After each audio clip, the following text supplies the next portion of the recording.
Hello everybody, I'm Nick, and in this video we're going to take a look at 7 new or enhanced LINQ APIs in .NET 6. Now, LINQ is a hugely used feature in .NET in general, and it's nice to see that it's still being built upon and modernized. Mostly the changes we're going to see, especially the enhancements, are effectively LINQ's APIs trying to catch up with C# 8, 9, and 10. And I'm going to explain why I say that as we're going through the features, especially when we're going to attach indexing and ranges, but also nullability. And then the new ones are more like quality of life improvements or things that you'd have to write on your own because, to be honest, they would very common use cases, and it was weird that they were not in LINQ to begin with. We have quite a few of them to cover, so without any further ado, let's go straight into the code. If you like this type of content and you want to see more, make sure you subscribe and ring the notification bell to get alerted when I upload a new video. So for the first feature, before I tell you what it is, let me tell you the problem, right? So I have a few names here, an enumerable of names. Here it's an array. And what I want to do is I want to split this array into arrays of equal sizes. What do I mean? Well, I want to have an array or an enumerable in general with Nick, Mike, and John, and then another one with Layla, David, and Damien, right? Something like that. Now, in the old world, before this new feature, I actually had to write my own method to do what is called chunking. It would probably look something like this. So we would have a chunk by method where we accept an enumerable of some type, and then we have the chunk size, for example, chunks of 3. And then we'd have some LINQ to do the chunking. And if I was to use that, it would look something like this. Let me just say chunked equals chunk by names, comma 3. So chunk by 3 chunk size. And let me just quickly add a console.read key here because this will exit if I don't have something under it, just because of the top level statements. So I step over that, and now with that method, we have the 2 chunks, right? Nick, Mike, John, Layla, David, Damien. Very, very nice. However, this code is not the greatest. And to be honest, many people had to write their own approach to this because, look, this is a very, very useful thing to have. Let's say you have a huge enumerable of like 10,000 things, and then you want to split into batches because you want to do some batch processing to make it more efficient. You want to make use of your cores on your CPU, and you want to do some parallel processing and split them into equal pieces. You'd use something like that. Well, now in .NET 6, what you can do instead is you can say, let me just comment that out. You can say, well, chunked equals names.chunk3. Same API, you have the enumerable, that's an extension method, and you're going to split into however many pieces with 3 items each. And if I step over that, as you can see, we have now the 2 arrays, and that's way more efficient than what we have below as well. So I recommend you use that if you have that use case. I personally do. That's why this is first. Very nice, handy API. Now, the next one is quite a bit of hard one to understand if you don't exactly know how enumerable works. I'm going to try to explain the problem first and then show you the solution. If you can't really wrap your head around this, that's fine. I will make a video on enumerable in the future, and if I have made that, it will be on the top right corner of your screen right now. But let me explain what the problem is. Let's say I have something like this. I have 3 arrays, and then I'm making an enumerable out of them with a concat method. Now, at this point, this enumerable is just instructions on how to build that enumerable in memory. When this line is stepped over, we don't have those names. We have them when I actually want to do something with them. And this could be, let's say, get the count. So let's say names.count. As you can see, count is a method, it's not a property. And that is because it will actually enumerate the enumerable to give me the count. Now, the problem is that if I want to do something like ordered names here, and I say names.order by the name itself, you can see that I get those yellow squiggly lines. The reason why I do that, and you can see actually the warning I'm getting, is possible multiple enumeration. What does that mean? Well, that means that because enumerable is effectively just instructions on how to build that enumerable in memory, it will be executed twice. It will enumerate that thing twice. And this could be like an IO operation, database call, file system call, networking call to collect that data back to me.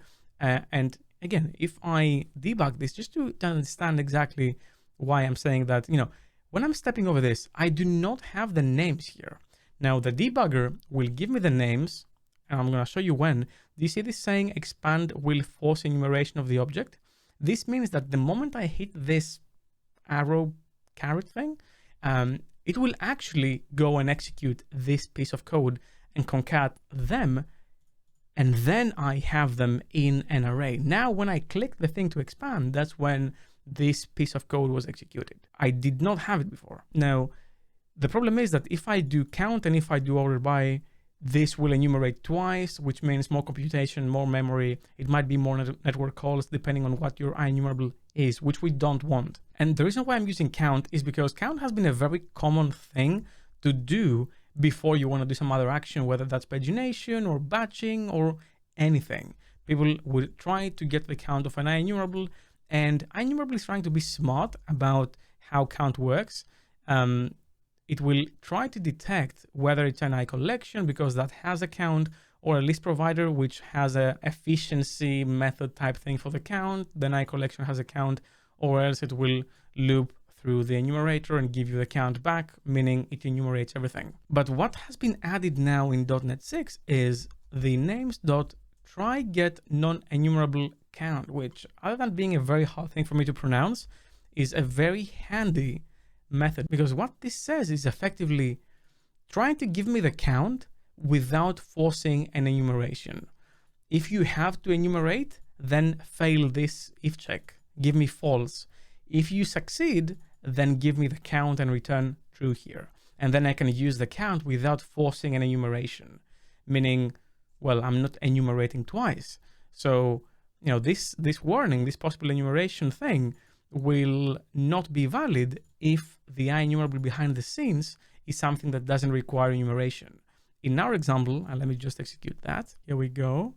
See, this thing did not require an enumeration. It did not require to force an enumeration for me to get the thing back. And actually, the .NET team has great documentation of this thing.